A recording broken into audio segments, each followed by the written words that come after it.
are tons and tons of biographies out there about basically any person you can possibly think of. These are some biographies that feature maybe not as famous people or somebody whose name you might have heard of but wouldn't know much about. These are what I call under the radar biographies, and we need to put them on the map. The Rise and Fall of Charles Lindbergh won a ton of awards this year for nonfiction in children's literature and young adult literature. And there is a really good reason for this. So Charles Lindbergh is probably most famous for two things. The first thing is that he was the first person to fly solo over the Atlantic Ocean, which was a big deal in like the 20s and 30s. Flight was still in its infancy, and being able to do something like that was just crazy to think about. The second thing he's probably the most famous for is the fact that his baby son was kidnapped from his home. And there was a whole just media circus around that because he was so famous, because this kidnapping was just so insane and tragic. So this goes into the real story about who Charles Lindbergh is. And what's interesting about this book in particular, and probably why it won a ton of awards, is because it really gives you all sides to who Charles Lindbergh was. He was a hero, yes, but he also did a lot of things that were really bad.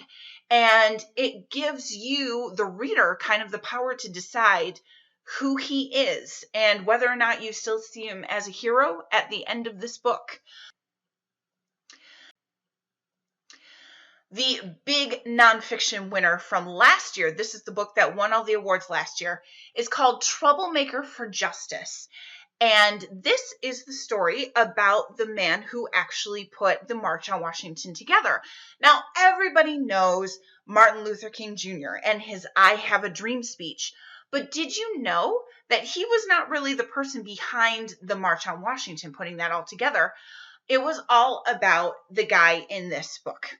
Bayard had a really interesting life. He grew up in a school that was integrated.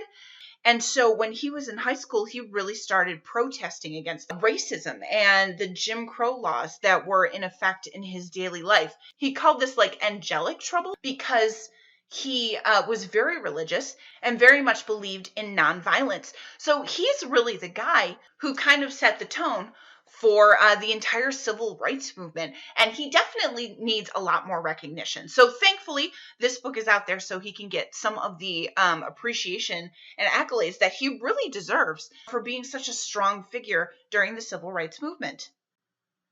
I Am a SEAL Team 6 Warrior. This one is really interesting because it gives you an inside look into the military and what training is like. And it's absolute insanity. SEALs are trained in the worst conditions ever.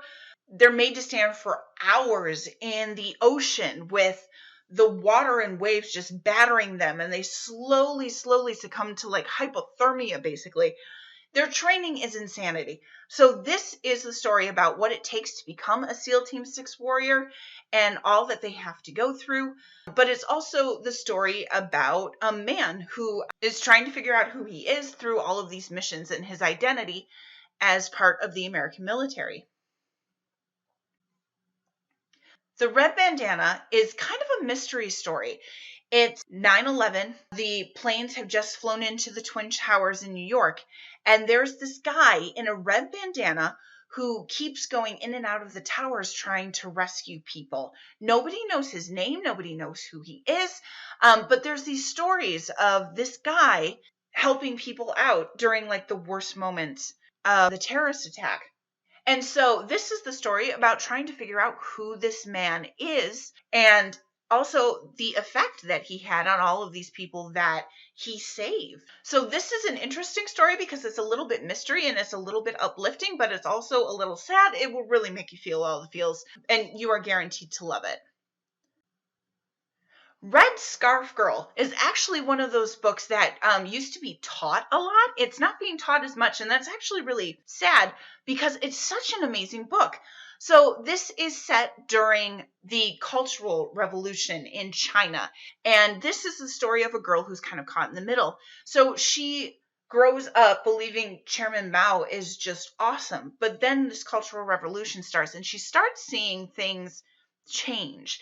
And at first, She's totally for all of the changes, but then she notices people are being hurt by these changes. People are being bullied. And as things in her country keep getting worse, it goes from bullying to outright violence. How does she stand up against such a powerful regime when she's only one girl? And so this is really a story about a girl trying to figure out who she is and what she believes in a time of change in her country. This is such a fascinating book. I absolutely love the main character. She is one of the coolest people that you will ever meet in a book. And there's a reason why this book was taught in schools for a very long time, because it's awesome. For even more book suggestions or to request your own nonfiction book, go to www.cromaine.org or email youthandteen@cromaine.org to send in your request. Happy reading!